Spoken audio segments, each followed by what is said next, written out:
Test, 1, 2. I am talking into the microphone. This is a test of the sound. It should come over in roughly 15 seconds. There's a delay.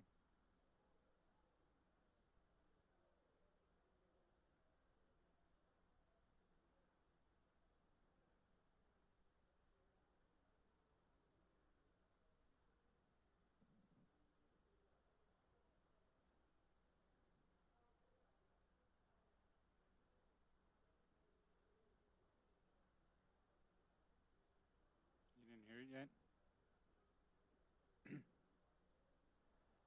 This is a test, testing the sound. 1, 2, 3, 4.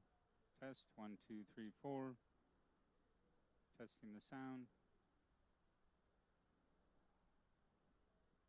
Here we are at the TPAC, about to do archives.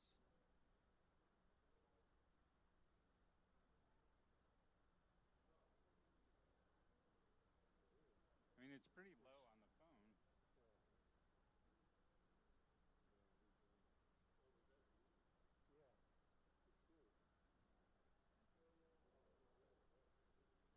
See, on here, I need to be up higher. So I don't know. Can I try mic? Test. That's, if I go to mic, it's a lot better. Test, 1, 2. Here we are trying to. Okay, now it's super loud. Can you turn it down on that? No, It's like super loud. so how about I go down on the gain? Test, test, Like distorted. test, test, test.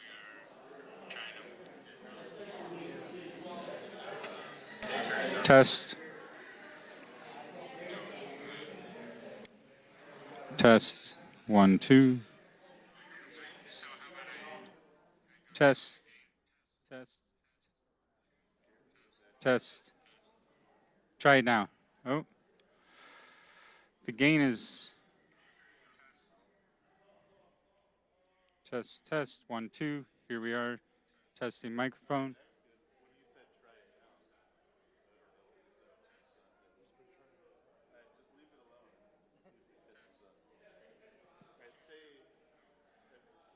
This is a test for Emmett. We are testing the sound.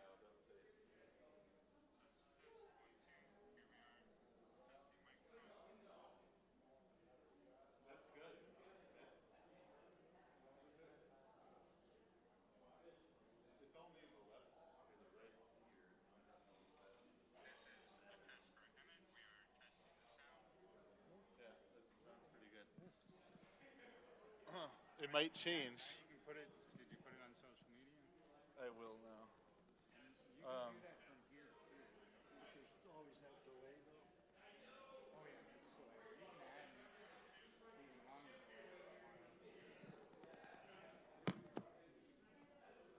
Alright, so I need to share. I feel like I got stuff.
How are you, darling?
But you don't want to sit down.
Wow, that's bright.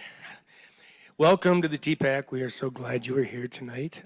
I'm always excited about the shows, but I love the local history shows that take place here also, and the local shows. And tonight we have a couple of people that are going to hopefully enlighten us about some of the local history and the passages that the island has gone through. But I want to say, hopefully you have this at home or the card. There are some great shows, I think, coming up in the future here between Classic Country Nights. Some friends from Nashville are coming in, and Edward Chee is going to play some. It's going to be a great fun night, and that will be outside on Saturday. And then Ripper and Martina Koken on the 19th of July. That'll be the Keepers of the Door, Pilot Island, with music, stories, and photos. And I think that's Pilot Island. I think most of you know it's a little island that's stuck way out there with about 3 trees standing up now from the cormorants doing their duty on it. And so that'll be part of the conversation that night, of course. And Kathy Sparrenberger's show is going to be on the 22nd and with Ron Hawking from Chicago. And Death's Door is on the 27th. I'm reading this, even though you can read it. I'm just so excited. And that's going to be flamenco and Native American and Indian, and all kinds of dance outside. That show is outside. There'll be an afternoon program, and then there'll be a class before the evening dance time that they'll teach people and kids, and so it's a real family thing, and it's free. It's outside, so we're trying to mix it up between free and charging, and inside and outside. Real quickly, we are grateful you're here and supporting the TPAC. We are on a fundraising journey as always, kind of like NPR. I guess we're looking for givers per month. Also, Donna Russell, besides her fall show, which is gone but not forgotten about, Islanders that have gone but we don't want to forget, she's doing a fundraiser on August 17, and it involves Power of the Purse. And it's about purses, and all the money that is made during that fundraiser, Island Angels, Bruce McLaren, etc., they're going to match it. So we have to hopefully your power of your purse can be helping our purse, I hope, here. So, but anyway, any suggestions for shows next year? We're already working on that, as well as any sponsorships you'd like to be part of next year. We would certainly appreciate it very much for next year, because we want to keep this place rocking and rolling. Tom and Kevin up above do a great job. Jake isn't here. Kate, so many people are part of this. Yeah, they deserve it. They work so hard.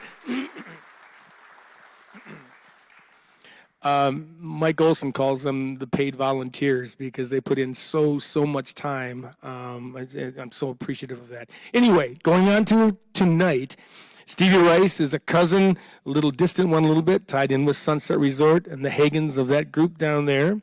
And he's going to give a little talk on early settlers and some other things that I think you'll find really interesting about history here. KK, also known as Kenny Coyne, or back and forth. He's leaning against the door jamb, waiting for telling his stories. So wherever Stevie is, I'd like to welcome him to the stage. He's the Washington Island archivist, so certainly help them too. Thank you. He's part of the Magician Act the other night. Here you go, bud. Thanks. Thanks, Julian. I was going to come out with my guitar and maybe sing a song, but I thought, oh, wrong kind of show.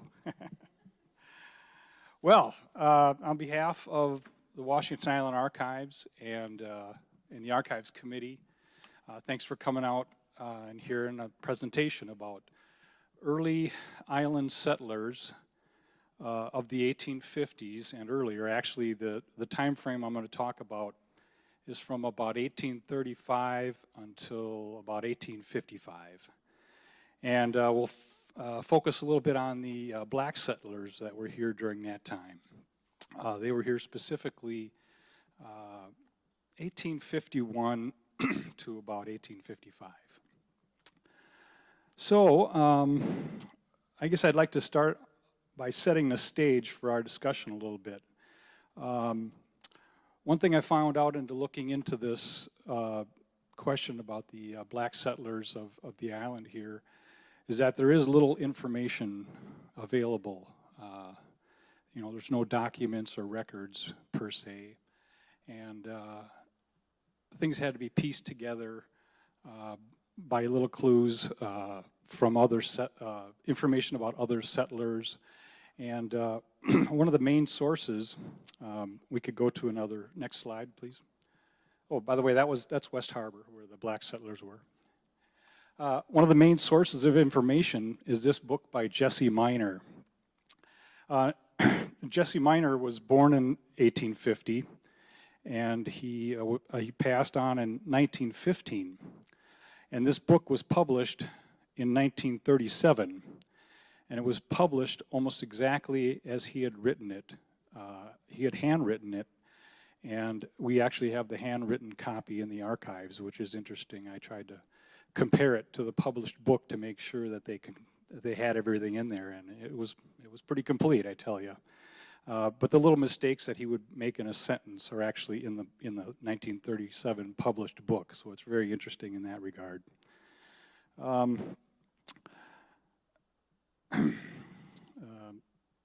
The other information which is pretty solid is the 1850 census of Washington Island. Next slide, please. Oh, there's a picture of Jesse Minor standing up in front of his father, Henry Minor, and I forgot the Minera is the wife's name. And so next slide, please. Here's one of the copies that we have of the 1850 census. It's a little hard to read and all, and I expect everyone to read everything before we're done. But the town of Washington was established in 1850, and then right away we had a census to see how many people we actually had on the island. This census showed that there were 27 households or families with a total of 169 people in the town of Washington, which also included Rock Island.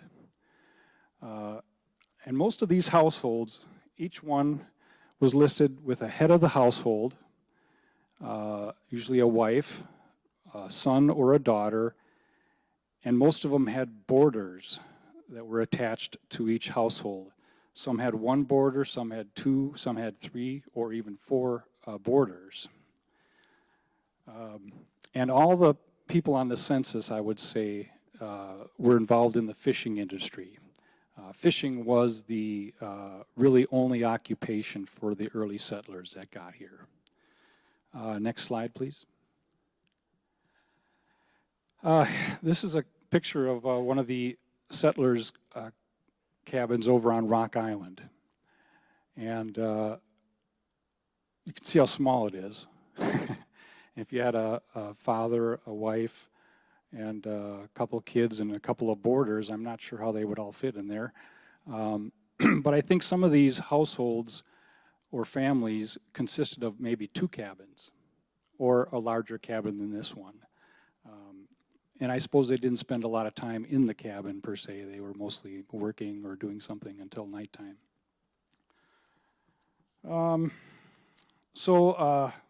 Next slide, please. So what was the island like back then in 1850, 1846, 1847?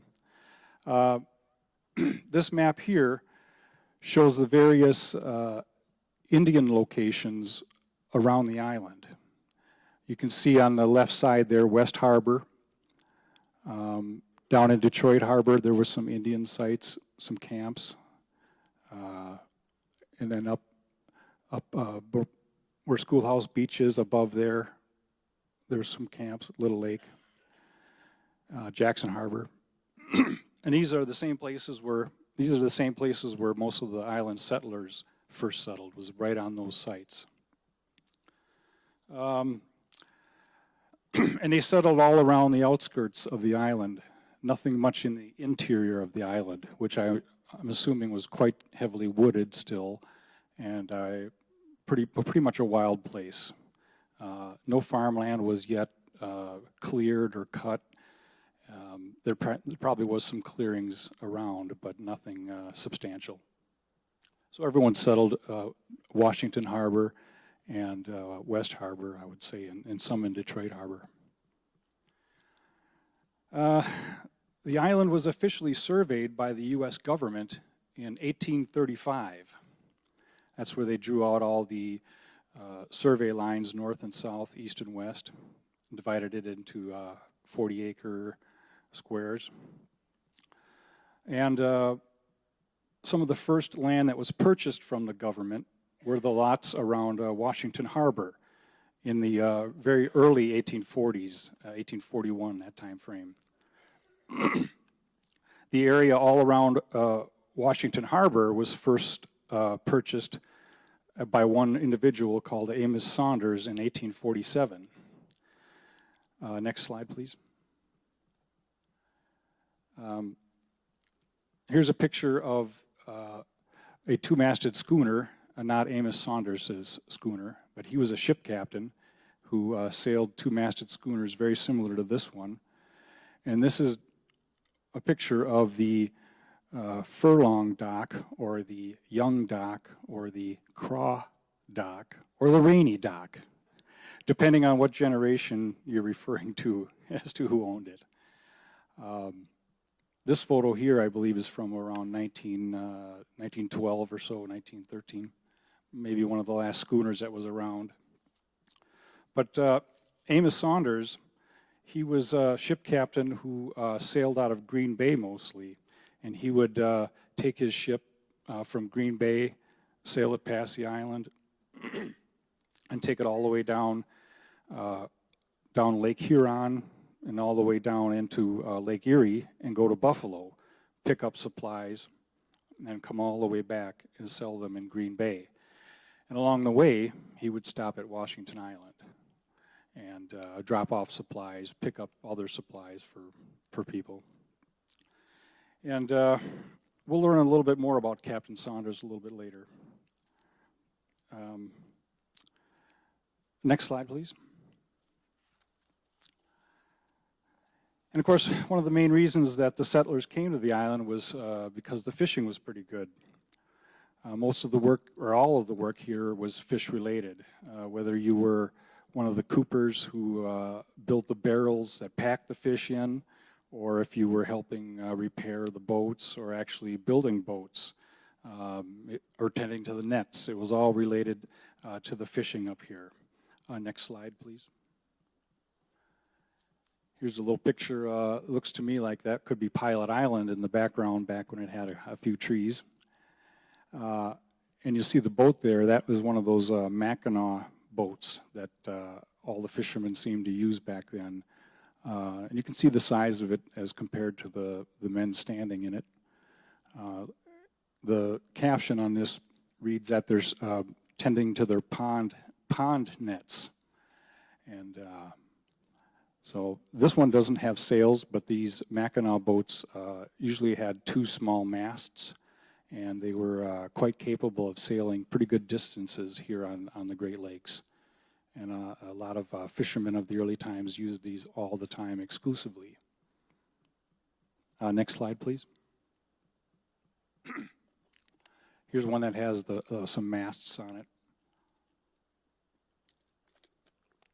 And you can see there, these folks look like they might be out on a little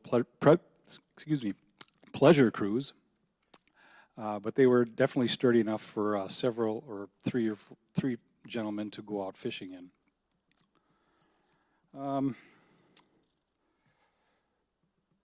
Now, in the years of 1844 to 1849, some settlers started coming to Washington Island, and they were fishing out of Detroit Harbor and Washington Harbor, and some even out of West Harbor.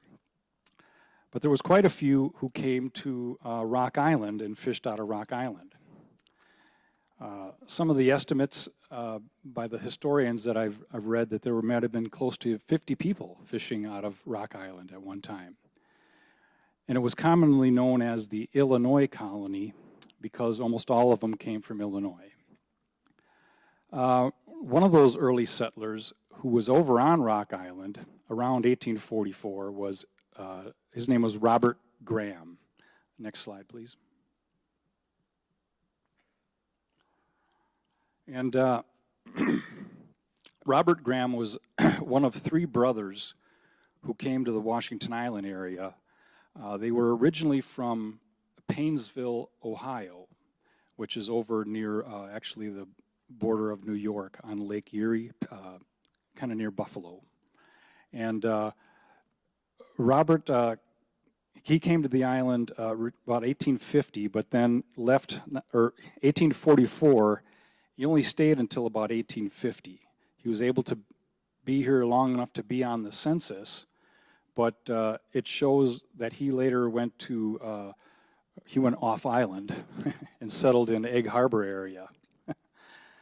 The second of the Graham brothers was named Samuel, and he stayed on the island the longest. He ended up purchasing the lots all the way around West Harbor in 1853. But he was here also around 1846, 1847. And then the third brother, his name was O.P. Graham, which stood for Oliver Perry Graham, but he goes by O.P. apparently.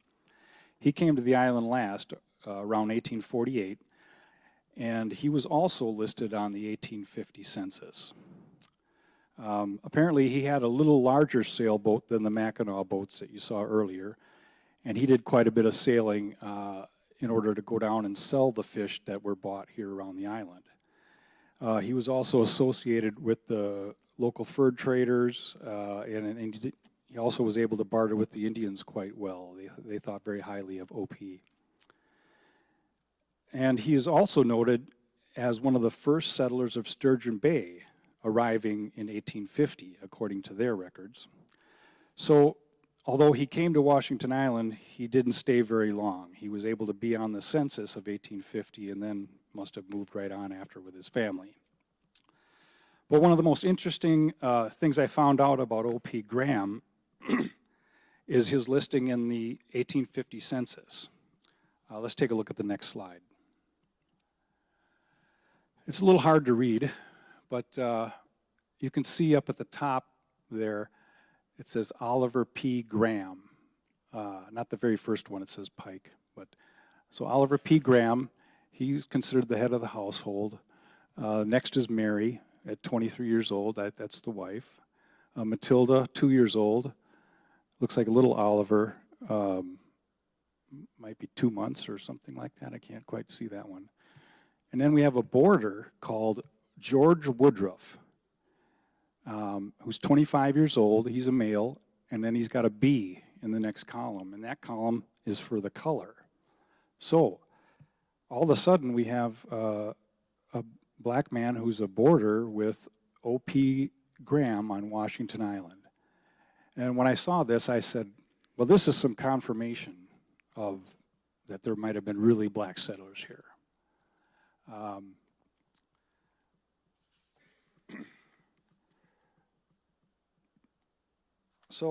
And George was 25 years old, and he was born in Virginia, born in 1825. So the question that comes to mind is, how does a young black man come from Virginia to Washington Island in 1850? That's quite a question. But I think I'll take a quick break and we'll read from Jesse Miner's book and read what he wrote about the black colony here on the island. He writes, "Then there was a colony of Negroes came to West Harbor in the early 50s when Sam Graham owned West Harbor. Joel Westbrook made them feel uneasy. Woodruff said he was the first white man on the Peshtigo River. He was black as coal, but what he meant was that he was the first man there who was not an Indian. We were going to West Harbor to hear the Negro Bennett preach in 1854. I understand that Bennett was about 60 years old at the time. I think the largest Negro settlement in the country, or excuse me, in the county, if not in the state, was at West Harbor in the early 50s. Bennett and his family, 2 Woodruffs and their families, 2 Burlocks, and their families, and an old couple named Mason. I thought there were 7 families, but I cannot think of any more names at present. I do not know where they went to from West Harbor. I hear that, oh, this is a repeat. I hear that one of the Woodruffs said, "I was the first white man on the Peshtigo River," meaning he was the first white man there who was not an Indian. And then there's another small section later on in the book. It says, in 1854, there lived at West Harbor a Negro who fished and built boats and also preached occasionally. He was at the Battle of Lake Erie and was with Commodore Perry when he went from one ship to the other.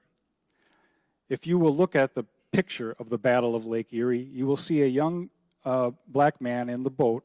That is Bennett. He was about 60 years old when I saw him at West Harbor in 1854. So the 1850 census and what Henry Miner wrote, these few passages, are really the only 2 sources of information that we have about this settlement. Everything else that I've read might be a repeat or refers back to this Jesse Miner's account. And I found over my couple of years at the archives that what Jesse Miner put in his book usually turns out to be pretty accurate, even though it's all from memory, apparently. But his stories are pretty accurate about times and names. Jesse wrote about the Woodruffs being part of this black colony at West Harbor. It brings up a couple of questions. The rest of what we know is going to be mostly questions and theories about how did they get here, where did they go. One question I came up with first off is, were there other black persons on the island who were not in the census? George Woodruff is the only black man that appears on the 1850 census, but perhaps there was other black people here who were not counted in the census. That's a possibility. But if George was the only black man here in 1850, how did the other new black colonists or settlers know to come here? I don't know that they would be sending mail to each other exactly, but I think it must have been word of mouth partly through the Underground Railroad. Possibly through the Illinois area is what I'm getting to. Another thought that came to my mind is the ship captain Amos Saunders.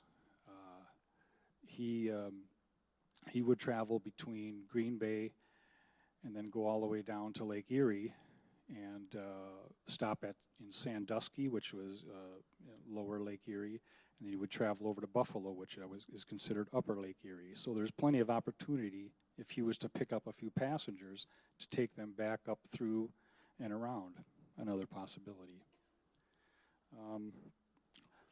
The other thing to mention is that George Woodruff, I believe, would have been a free black man, probably not a slave or an ex-slave. I think he might have been a free black man.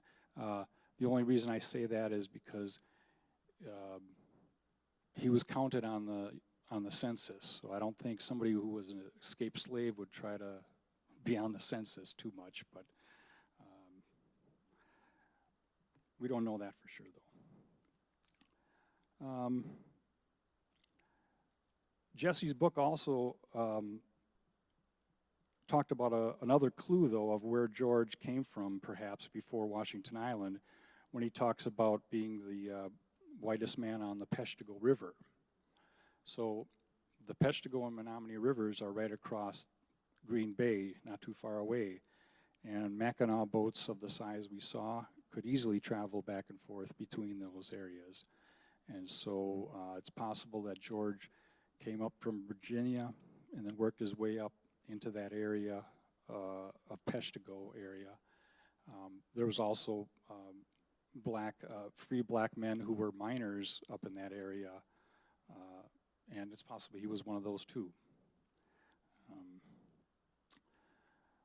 Well, and while the colony was on the island between 1851 and 1855, it was known that there was a trading post over at Peshtigo also, which was run by a black man.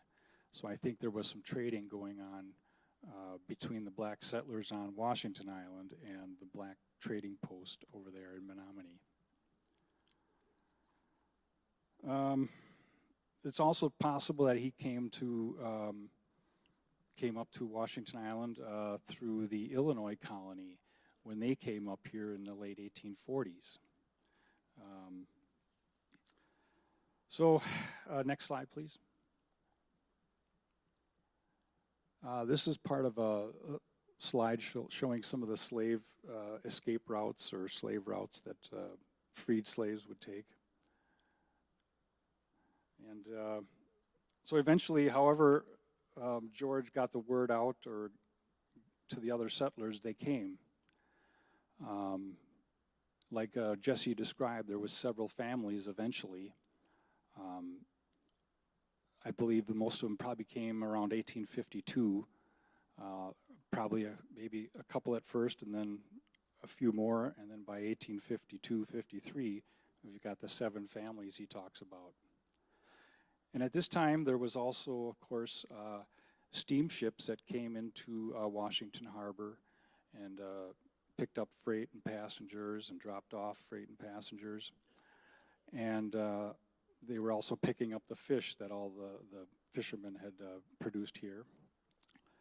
But no steamships would come into Washington Harbor, I don't think, or would come into West Harbor, I don't think. So I was wondering how the black settlers over in West Harbor would get all of their fish over to Washington Harbor to sell it and to get it onto the steamships leaving.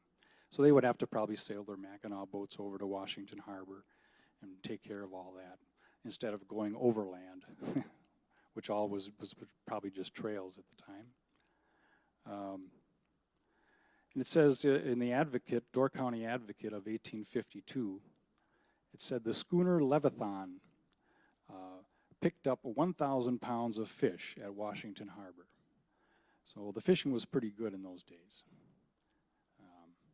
But just the logistics of living in a small cabin over in West Harbor in 1850 seems a little daunting to me in 2022.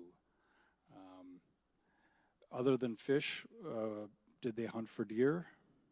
Did they possibly try to plant gardens? Most likely. Did they probably chop wood in the winter? You're darn tootin'. But did they earn enough money from fishing to live comfortably? Probably not. I think it would be a little tough to subsist, especially when you get into the winter time and everything gets iced up. And if you've been here in the winter, it gets a little desolate and a little windy, and you can't get out on the water to fish much except for through a hole. So you're not going to be bringing in lots of fish other than what you need to eat. But either way, they made it here for a couple of years. The other thing I read was that the winter of 1853 was particularly nasty. So all these families that just got here might have been having a tough winter, the first one. Well, let's talk about one of the other black settlers. Really, we only have information about, the little information I know about George Woodruff, and then the other one is the preacher Bennett. His name was Amos Bennett, and he was born to freed slaves in 1797. And his family moved to Delhi, New York in 1799.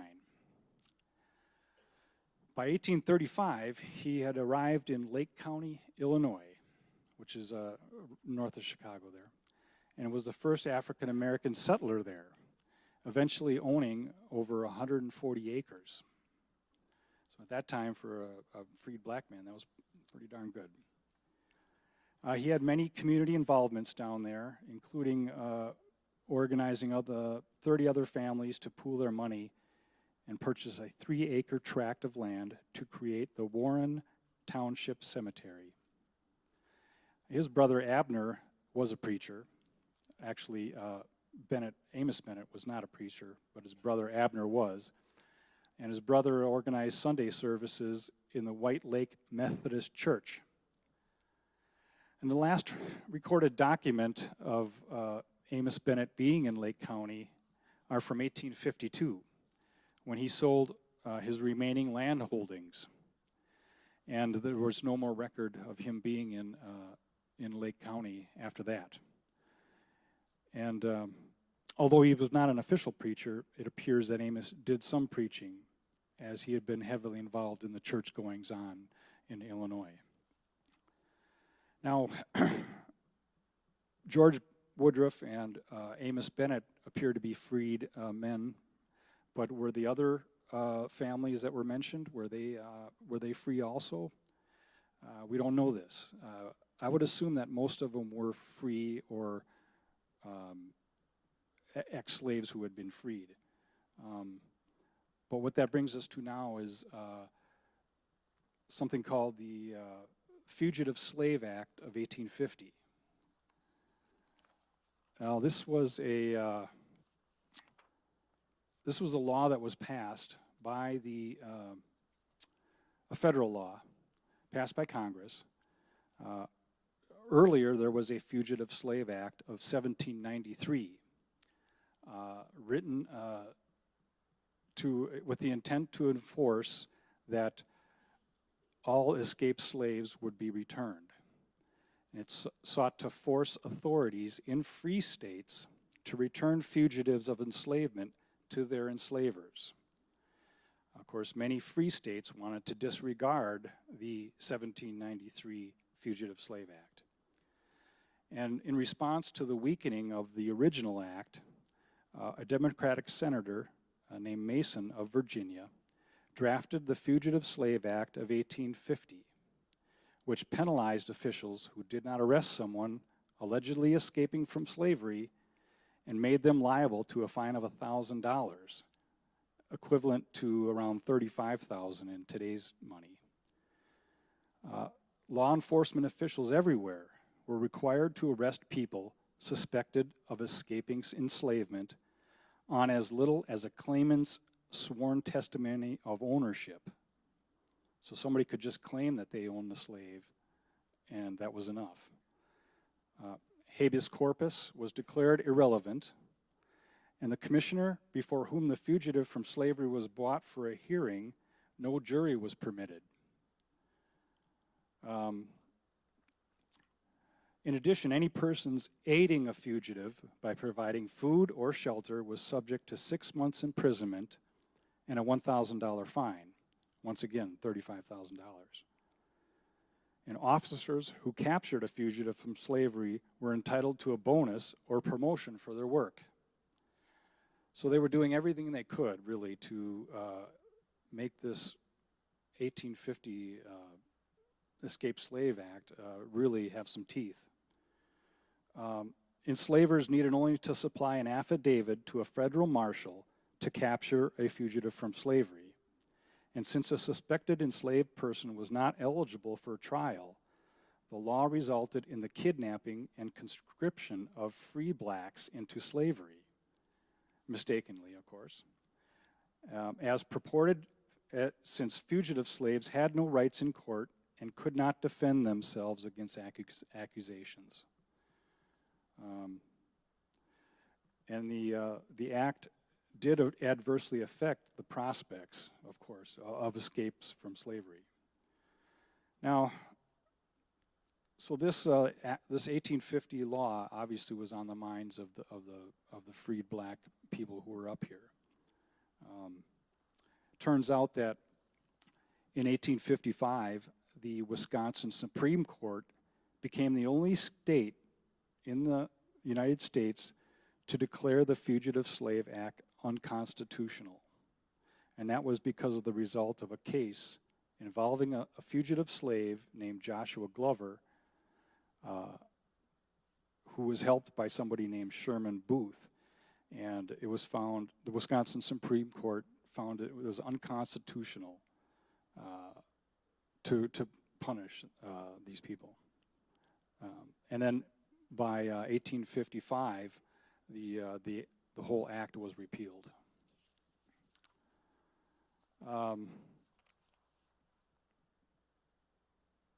Let's see now. Well, I guess we should talk about the settlers were here, they were making a life, but then they decided to leave.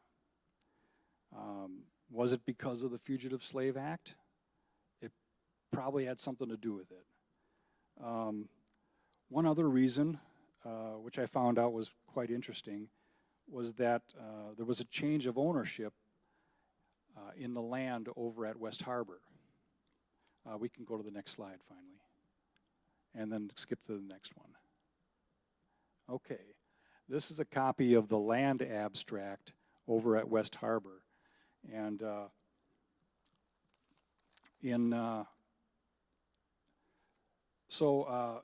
over in West Harbor, there was several families besides the black settlers who lived in West Harbor. And they were settled there before 1850, most likely. But Sam Graham officially bought all of West Harbor, all the lands around it, in 1853. They were settled there before they owned the land, but Sam ended up paying the U.S. government and bought the land officially in 1853. This was on 5/25/1853 up there. And then he ended up selling it to Joel Westbrook on 6/31/1853. And after that, Sam bought other property over on the east side of the island. Now, the three Graham brothers were from Painesville, Ohio, which was a known abolitionist town. And so I think that's why O.P. Graham had George Woodruff as one of his boarders. He was sympathetic to the black person's cause. And so I believe Sam Graham probably was letting the 7 families of black settlers live on his land. Who knows if he was charging them any money? Probably not. But when things changed hands to Joel Westbrook in 1853, we don't know what the agreement was between everybody. Was he wanting to charge them money to live there? We don't know how that goes. But apparently, as Jesse Miner puts it, Joel Westbrook made them feel uneasy. We don't know what that means exactly, but either way, between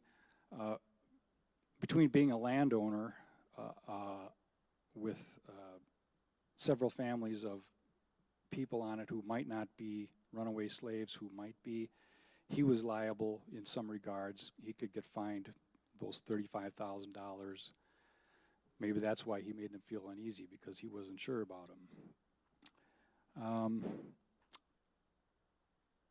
Another reason that they may have left could be just simply economic reasons.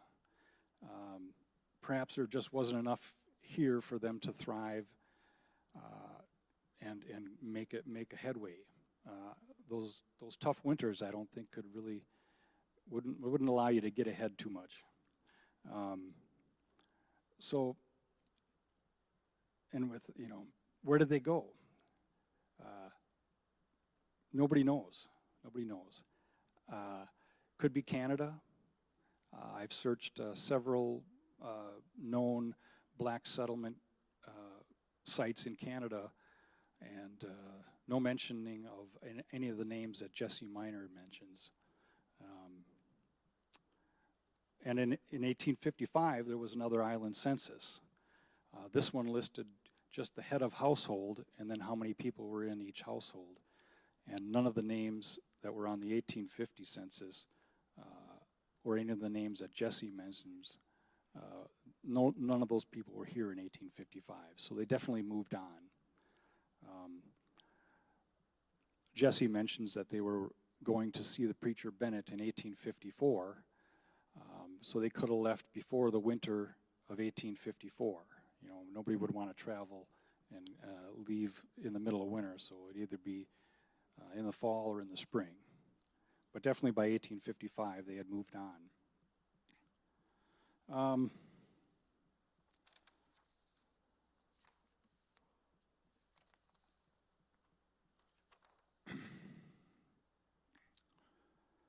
So I guess in general, it is a mystery still.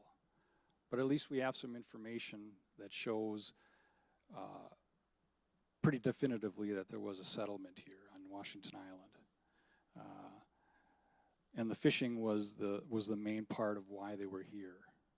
And fishing did remain a very large part of the island's economy for a very, very long time. And now we only have the one fisherman remaining. And so with that, I'd like to segue on into, let's answer a few questions if anybody has any questions. I'm going to wrap up my section of it here, but I'd like to, who has any questions out there? Yes?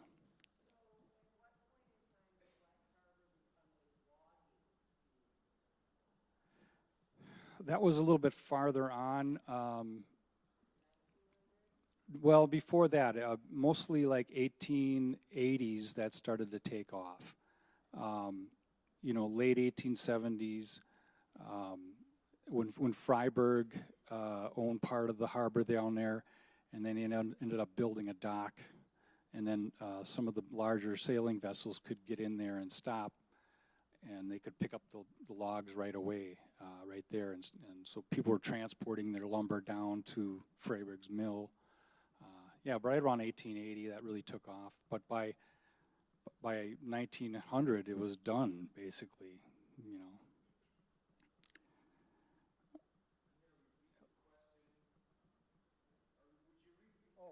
I'm sorry, I didn't, yeah. The question was regarding when did West Harbor become like a lumbering site, you know, yeah. And the next question? Actually, it is. It's combined with another book. We have a few copies of it left. It was republished in conjunction with Martin Knudsen's book, Gleam Across the Water. It was in a double book. And we only had 3 or 4 copies of it left at one point, so we weren't selling it. And but then somebody came in with a box of them. So we have like 25 now. So we might be able to let a few go. I forgot to repeat the question.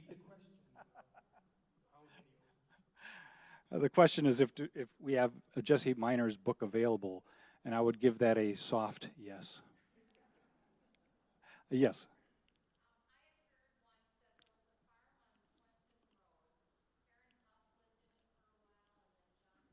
Okay.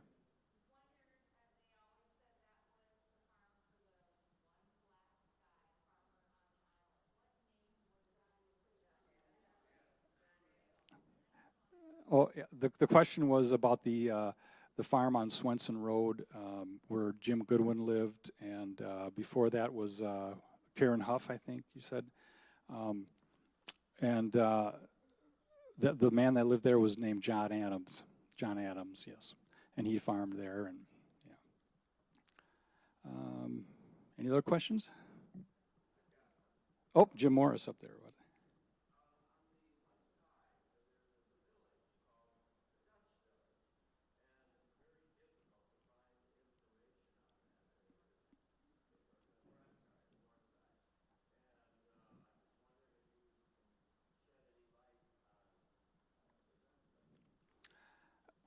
That's another area where the question was about the a Dutch village on the north side of the island, and which is kind of near where the North Creek is.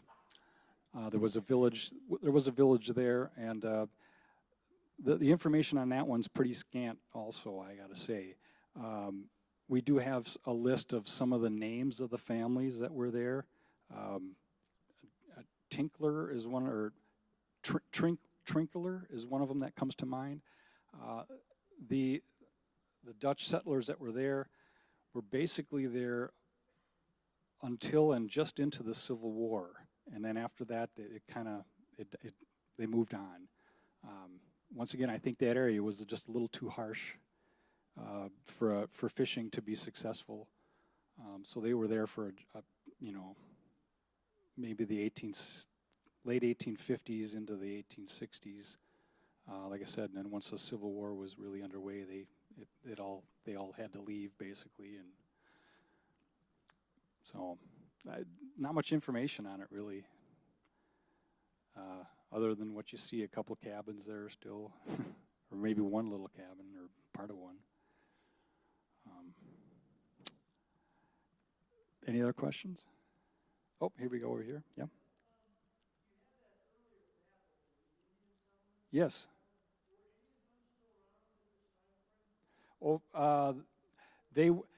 most of the Indians that were on the island here were not year-round residents, I would say. They usually traveled down south a little bit. I mean, some of them might have stayed all year. I don't know that for a fact, but from what I've read, they did like to travel a little bit and be in a warmer climate, or maybe where the fishing was better.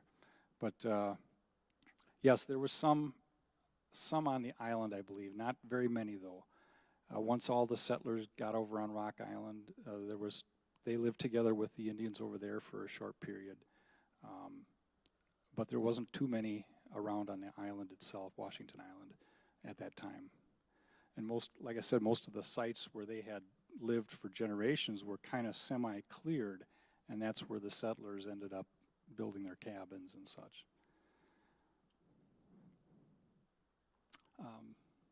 Any other questions? Oh, yep.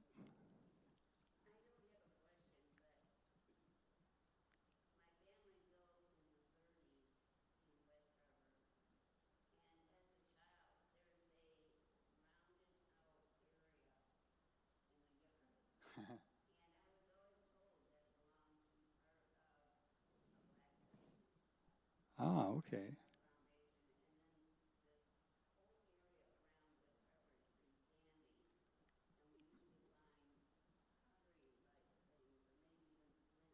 Okay.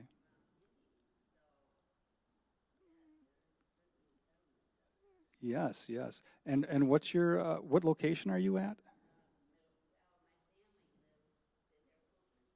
Oh, okay, in the Coopers, yeah. Yeah, I think that the the comments were that her house and where they live was the Coopers, which is the middle of West Harbor, right above where the tennis court is there, you know that. And yes, from what I've read and what the maps say, that is direct spot of where the Indians were, and all around that harbor, I believe, too. Yeah, it's a really an interesting, safe place for them, you know. I mean, out of all the places, even though there's west wind and all northwest wind, I think once you're up in under the trees, it's not so bad.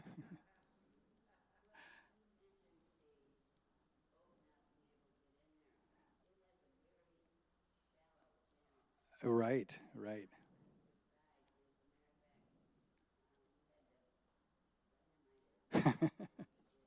Yeah. No, no, no. There was one back up in here. Question?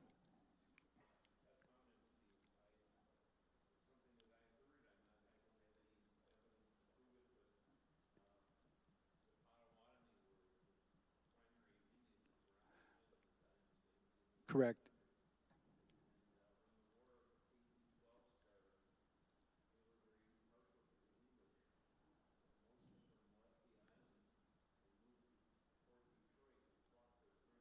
Oh, okay, yeah.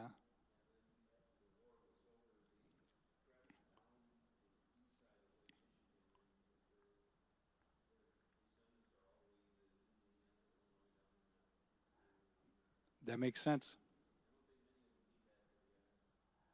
No, not, well, especially after the, you know, people settled on their little areas, I think, too.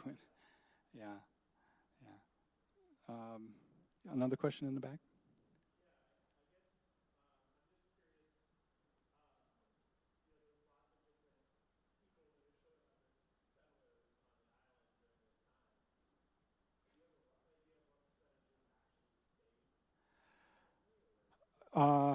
I would say that most of them did not stay permanently. When I look at the 1850 census and compare it to the 1860 census, almost all the names are different.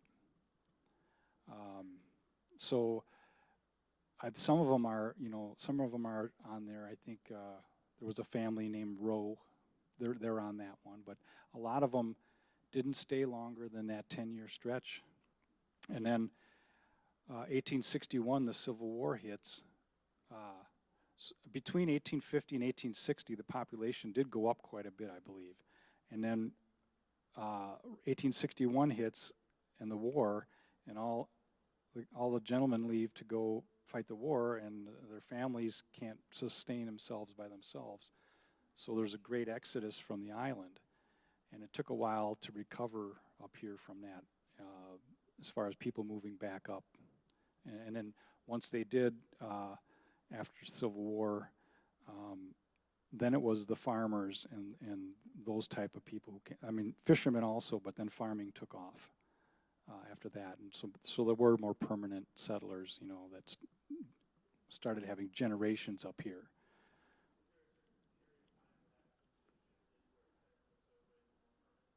Well, I would say after the Civil War, yeah.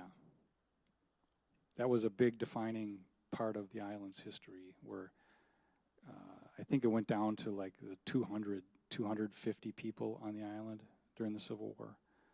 So really hardly not many at all. Any other questions? Well, great. Well, one more comment, question there? Oh. Now you're on stage. I do have one other question. Okay. I have always heard that the island is the oldest Icelandic settlement. Do you know if that's true? I should say mainly in the country. Maybe in just Wisconsin. I don't know. You know, I do believe it's actually not. I believe the one in North Dakota or somewhere, off the top of my head now, I think there's one in North Dakota that might be a little older, but ours is really close to that. I mean, they settled pretty much around the same time. A lot of them that settled here on the island came to Chicago first, and then they came up. So I think that North Dakota was a little earlier.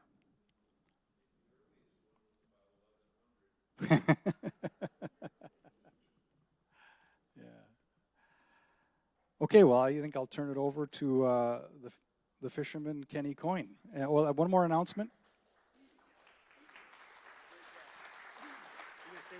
Yeah. I've got one more plug to say for the archives, and that is that coming up in September 11th, I believe is the date we've set, we're going to have another cemetery walk. And the theme this year will be island teachers that are buried in the cemetery. So be on the lookout for posters and information about that. Thank you. Mr. Stevie Rice, thank you so much. Yeah, the Washington Island Archives is just an island treasure. Every year, more and more people are passing, and going back, I love these stories because they're perfect for songwriting, because there's a little bit of fact, but not a whole lot, you know, so it's perfect for songwriting. Anyway, again, we're recording tonight. Excuse me, so don't, if with your question, when Kenny's up here, we're going to try to get over with the microphone so we could hear it on the recording, because we're going to be sharing that online. And also, the money raised tonight will be, after expenses, will be split with the archives, because they do so much for us here, providing pictures, and they're a great asset for us also. So we want to be an asset for them also. So thank you so much to Stevie and the archives for being a part of this, to say the least here. Next up is Mr. Kenny Coyne. Many of you have heard the song, the fisherman's song, which I wrote about Kenny's first fish tug, the Welcome. And a quick story: I wrote the song, and there's a story behind it. But after I ended up writing it, they had me go down and sing it for his mom. And there's one, and Carolyn was just a treasure. Also, she was wonderful. And there's one line in the song that says, 4 hours to the nets is what it takes. And she said, you can't sing that. And I said, why not? Well, 4 hours means Kenny's been fishing over in Michigan waters, and we can't say that. So so I looked at her and blinked and winked and said, I'm going to sing that line. So she would grin. So anyway, next up, Kenny Coignone's KK Fisk. A lot of you know who he is, so wherever he is, come on up, bud.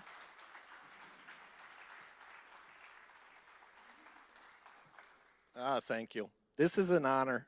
And after listening to Steve, there's so much history from that 1850 and on that, you know, I look old, but I'm not that old that I know any of it. And I wish I did, up to my dad, who was born in 1910, fished when he was 14 years old part-time. Used to reel nets out of Little Ray Harbor. It's north of Jackson Harbor. And it was either farming or fishing, and when he decided to get married, he was rather old, and his wife asked, you want to farm or you want to fish? You want a family? Well, he decided to farm.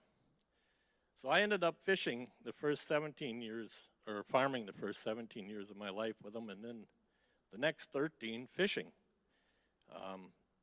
I come home one day, and Dad says, you want to go fishing? I'd been laying rock with my brother Tom.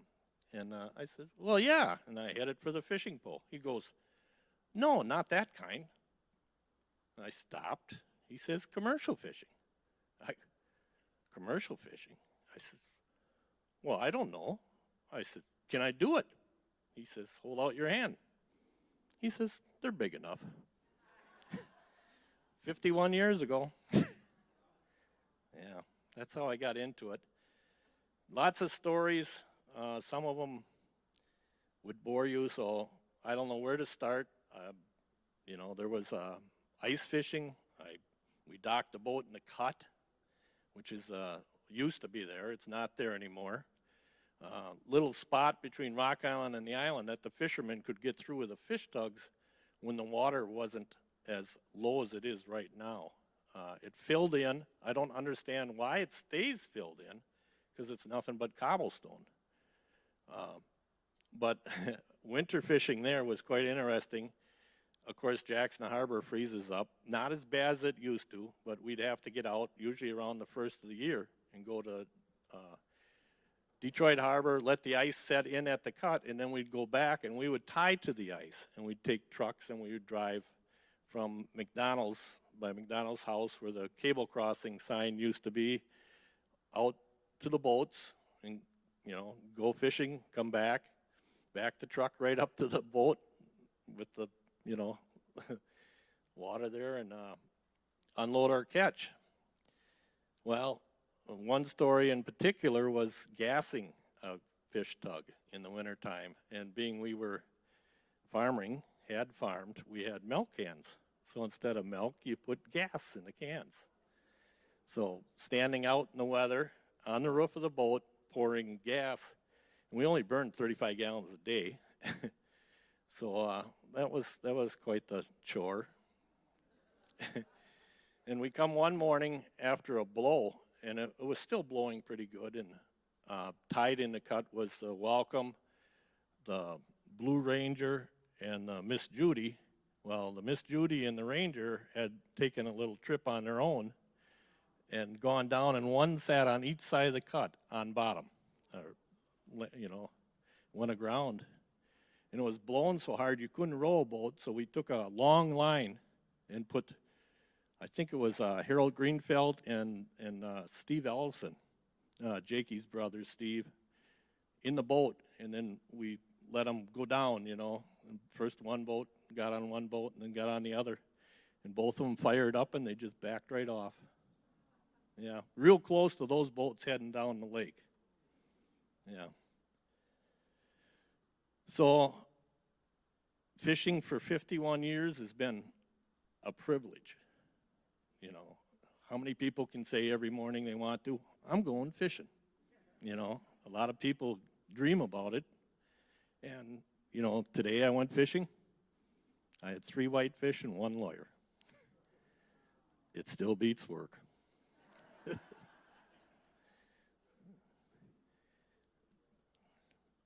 I'll take questions if they're easy. I got to repeat the question. I know, they better Kevin, it's on now. Go ahead, please. You repeat it. I'll repeat it, I guess. So back in the 80s,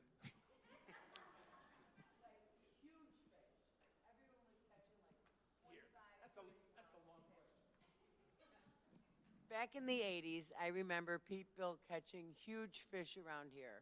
And at that point, I believe you were not the only one left. I think the Miss Judy was still fishing too. So why the decline?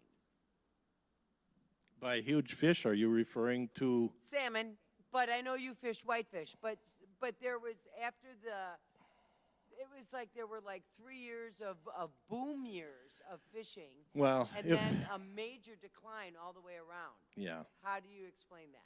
it's very simple. It was basically the DNR screwed up. The salmon were planted to control the alewife, which you get a natural die-off. Even this year there will be one. There's lots of alewife right now. Today I picked a lot of them. And so the salmon were big. They were doing really well. Well, they got a disease called PKD, bacterial kidney disease, in the hatchery. And they would plant these salmon with that disease, and at 2 years old, they would die. The bloodline in them, that's when I was cleaning fish for the sport fishery. It would look like tapioca pudding. And they were poor. They come in just poor as a crow. Yeah. And that's what happened to the salmon fishing, that and the raid that they had on us on the whole Washington Island and that. Kind of turned the fishermen off. They got a couple ton from me. Yeah.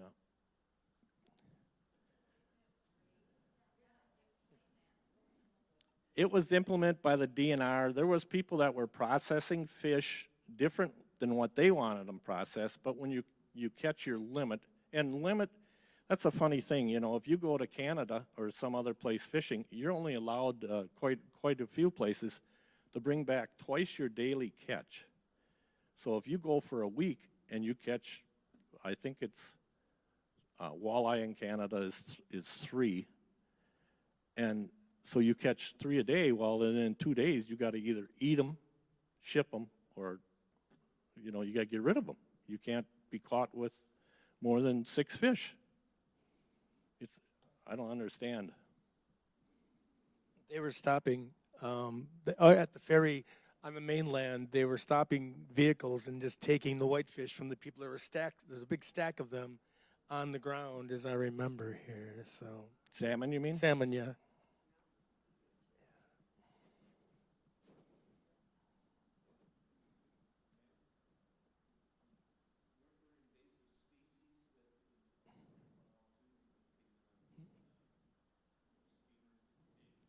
The question is, were there invasive species affecting that? At that time, there wasn't any species that was hurting the salmon fishery, and thank God we got gobies.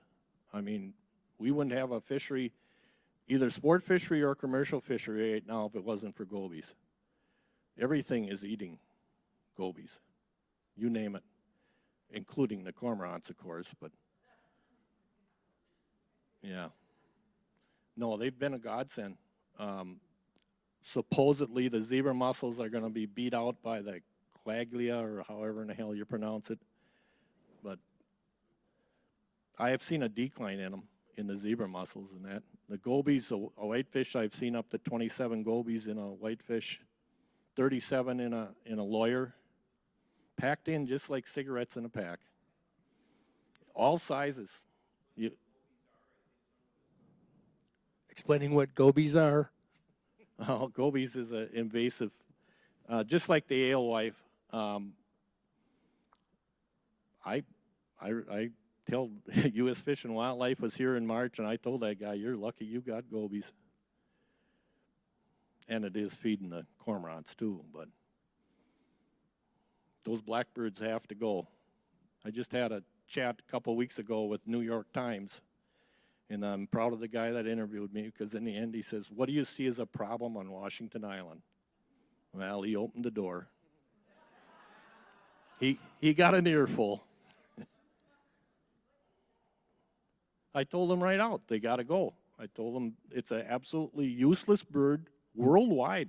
They're worldwide. You couldn't, you couldn't kill them all off if you wanted to. And U.S. Fish and Wildlife supposed to take care of wildlife, water, and air. So they opted to take care of the blackbirds and skip the water and the air. And that's my opinion. That's my story, and I'm sticking to it.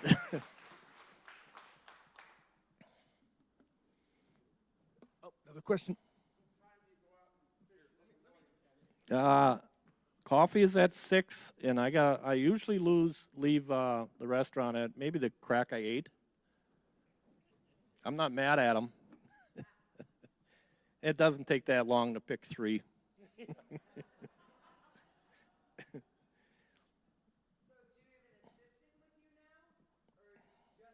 Do I have a fisherman with me? Well, my dad's always with me, so.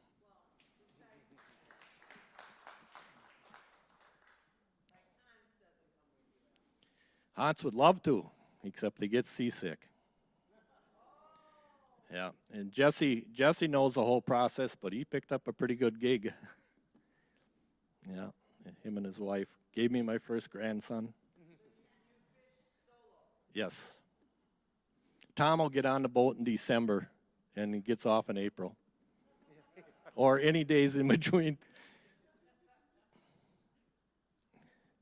Okay.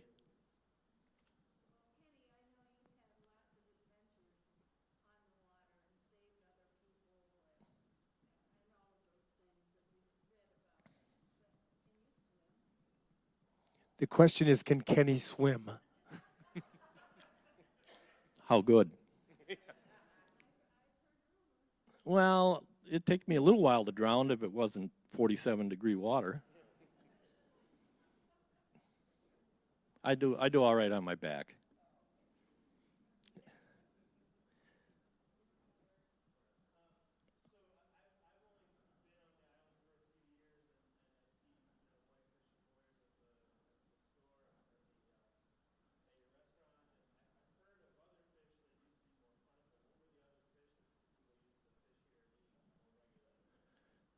What were the other fish that were more plentiful than they are now would be the chubs. They were used mainly for smoking. And once you've eaten a smoked chub, nothing compares. Yeah. And what happened there is the zebra mussels blanketed the bottom, and so they're, I don't know, that's all the way out in 520 feet of water or deeper. That's the deepest I fish. And the nets came up just full of dead shells in that depth. And for some reason, the chub moved up off bottom. And even if they suspend, there's no way in that depth of water for me to fish them. You can't float a net out in the middle of oarboat country. How about what? They were talking about planting them. How about the herring, she said? They were talking about planting them again, but they just haven't gotten the job done. I see one once in a while. Let it go if it's alive. Same with Menominee whitefish, which is just a different strain.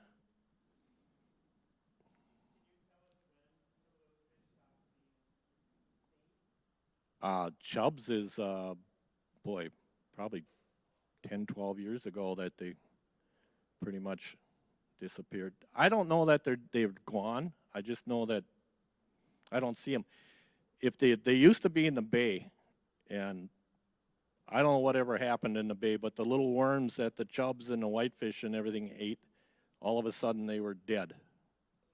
I suspect possibly the Fox River cleanup, or maybe this PFF or whatever in the hell it is over in Peshtigo might have had something to do with it. But anyhow, that's when whitefish had to go from eating those worms, they went to eating smelt and alewife and gobies. And I thought we were done.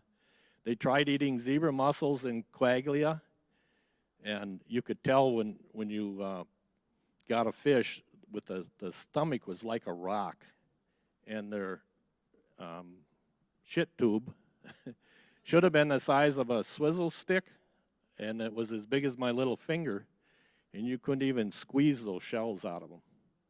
So I'm sure it was killing them. So again, thank God for the gobies.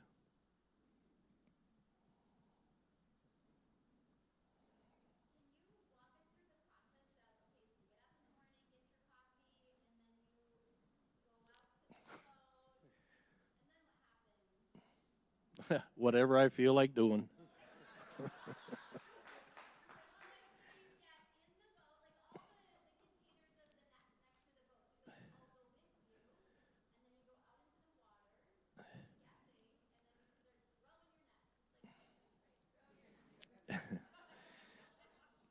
So what do I do after I'm done fishing? Yeah. Well, this time of year when there's a lot of dirt in the water, you can look at the water and you think it's clean, but it's better now than 2 weeks ago.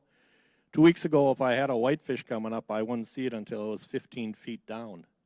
Now it can be 30 feet down and I can see it.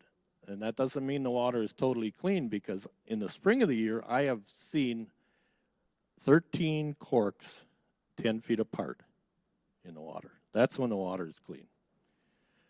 So it's getting better. There's less dirt in the water now than there was. But what I do is I'll lift in the morning, come home, dress my fish, take them to the restaurant, and then I generally run out like I should have been there now. And yeah, I would have been coming in about 15, 20 minutes ago from setting nets. It gives the net less time in the water, and the fish move mostly at night. So my odds of catching something are a lot better. And it's proven. I mean, I've done it now for 3-4 years.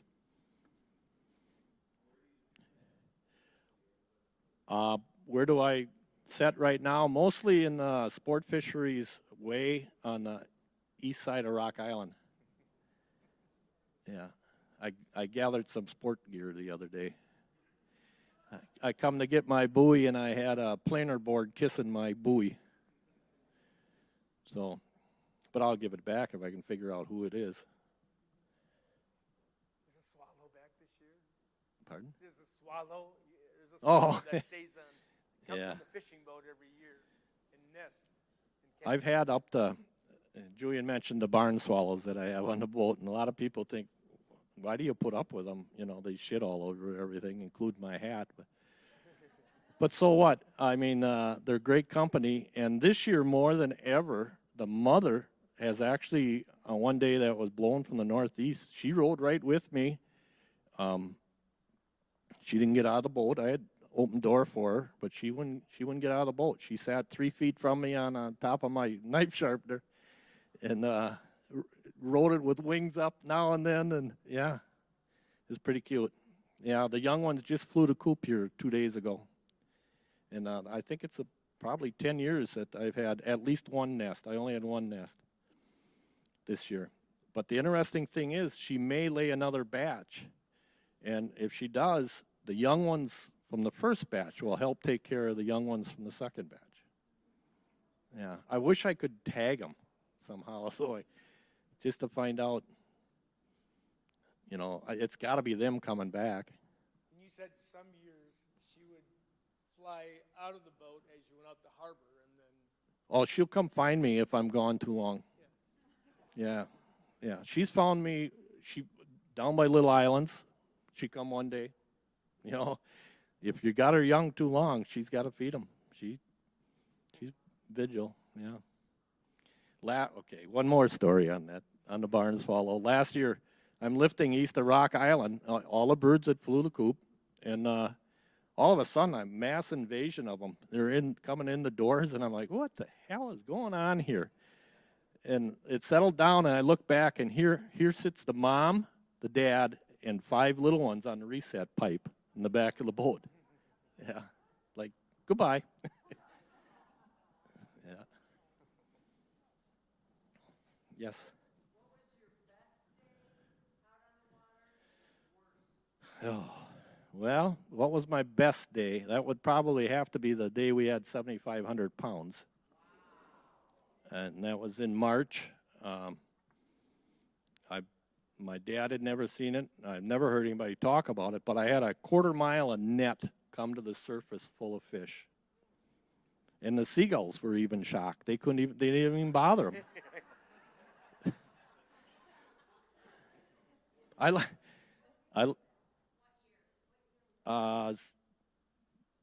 believe it was 98. Yeah. And we went back to that same spot the following year, almost the same day, and we had a ton. And then 2 years later, I went back, and we had 2 fish. Yeah, that's fishing. And the worst day? Well, I've been towed in a couple times. I don't think there's really a bad day. You know, you got to roll with the punches. You just, whatever it is, it is. I can remember east of Rock Island, Tom, Randy Sorensen, and I rounding up to the buoy, and as we turned, the sea was from the south, so it had been behind us. And when he turned the corner, the boat goes, we were running out of fuel. And we had to go all the way back to Nordheim. This was in the winter. And we'd run, you know, just easy. And she'd roll a little more one time, and she'd cut down, and Tom would go, we're never going to make it. I says, we don't have a choice. So we come into the slip at Nordheim. I'd taken the top off the big fuel filter, and I had my diesel fuel that I used for starting fire in the morning. And I was pouring fuel into the Raycor, and I had just enough to get to the dock, and I reached out and grabbed the dock. You don't got to be good, you just got to be lucky.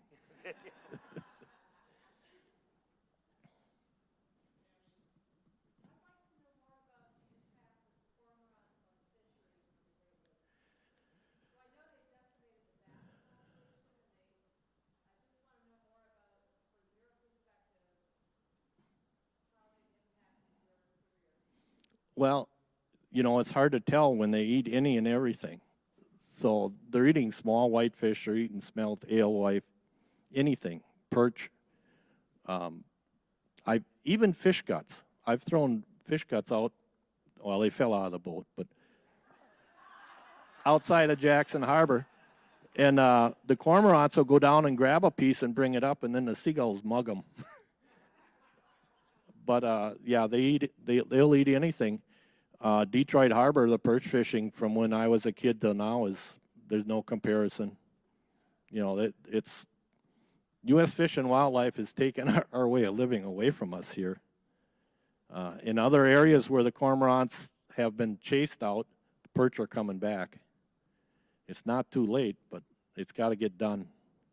And Rip Koken and Dan Nielsen are right on their tail, U.S. Fish and Wildlife's tail. Well, you can number of ways. You could, at the meeting, that U.S. Fish and Wildlife guy used the terms colonial and native, and I tried to put him in his place. I said, I have a problem with 2 words you're using. I said, my dad, my ancestors were all farmers and fishermen, and not a one of them ever mentioned cormorants until 77 when Dad and I saw the first one. So how can they be native and how can they be colonial? And I said, you know, and then he was asked, what brought them back? He says, well, with the with the outlawing of DDT. And I looked at him, I said, you got any?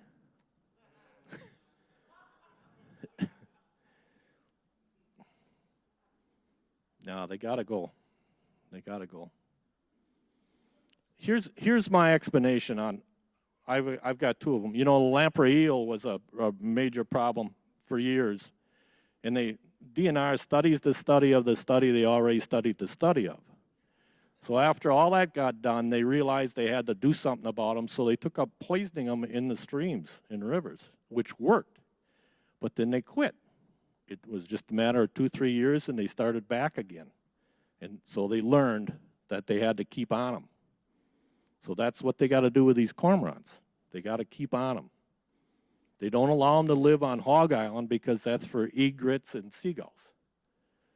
So if you hear some shooting out that way, it's either U.S. Fish and Wildlife or Department of Agriculture shooting them.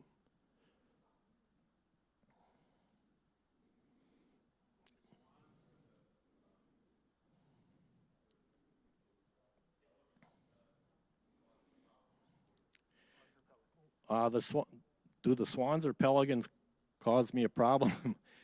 I could show you a picture on my phone right now I took this morning of about 50 of them right out the door of the boat. And they're not the problem the cormorants are because they can't dive. So anything that's 4 feet deep, they can't get a hold of. Yeah. And my other comparison for the U.S. Fish and Wildlife is, you know, a farmer, if he's got 50 chickens and he's got a chicken hawk taking a chicken a day, he's not going to wait 50 days to see if the chicken hawk gets the last chicken.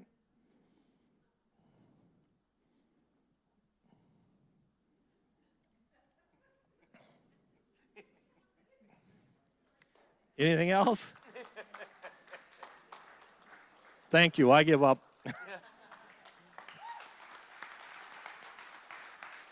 Thanks so much, KK. Thanks so much, folks, for coming out. That's it. Thanks for the archives. Thanks, Stevie Rice. Thanks, Kenny Coyne. See you this coming weekend, hopefully. Thank you.